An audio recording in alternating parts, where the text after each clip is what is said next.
তোমার বাবার বয়সটা প্রতিনিয়ত বেড়েই চলেছে, আর তোমার বয়সটা ধীরে ধীরে তোমার বাবার বয়সের দিকে যাচ্ছে। তোমার বাবা এখন আর আগের মতো কাজ করতে পারে না। এখন আর ওনার শরীর আগের মতো সয় না, আগের মতো এরকম শক্তি পায় না। তোমার কাঁধে আস্তে আস্তে পরিবার নামক বড় একটা দায়িত্ব আসতেছে, কিন্তু তোমার এইগুলো নিয়ে কোনো চিন্তা নেই। তোমার চিন্তা হচ্ছে দুনিয়া নিয়ে, তোমার চিন্তা হচ্ছে তোমার শখ পূরণ নিয়ে। তোমার উপর যে তাকিয়ে আছে একটা পুরো পরিবার, এই জিনিসটা ভাবারও তোমার কোনো দরকার নেই।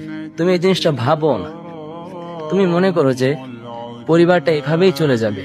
তুমি মনে করো সারাটা জীবন তোমার বাবাই চালিয়ে নেবেন। কিন্তু যখন প্রাকৃতিক নিয়ম মেনে তোমার বাবা হুট করে একদিন আর থাকবে না, তখন তুমি বুঝতে পারবে যে দায়িত্ব জিনিসটা কি। তখন তুমি বুঝতে পারবে যে তোমার দায়িত্ব গ্রহণ করার প্রয়োজন আছে কিনা। তুমি এখন থেকেই দায়িত্ব গ্রহণ করা শিখছো না। তুমি এখন থেকেই পরিবারের দায়িত্ব জিনিসটা কি সেটা বোঝার চেষ্টা করছো না। তোমারও বয়স যেতে যেতে আখিরাতে যাওয়ার সময় হয়ে যাবে, মৃত্যুর সময় হয়ে যাবে। কিন্তু তুমি মৃত্যুর জন্য প্রস্তুত না। তুমি ব্যস্ত হয়ে যাচ্ছ তোমার শখ পূরণ নিয়ে, তুমি ব্যস্ত হয়ে আছো হারাম নিয়ে, তুমি ব্যস্ত হয়ে আছো দুনিয়ার আধিপত্য, দুনিয়ার আরামায়েশ নিয়ে।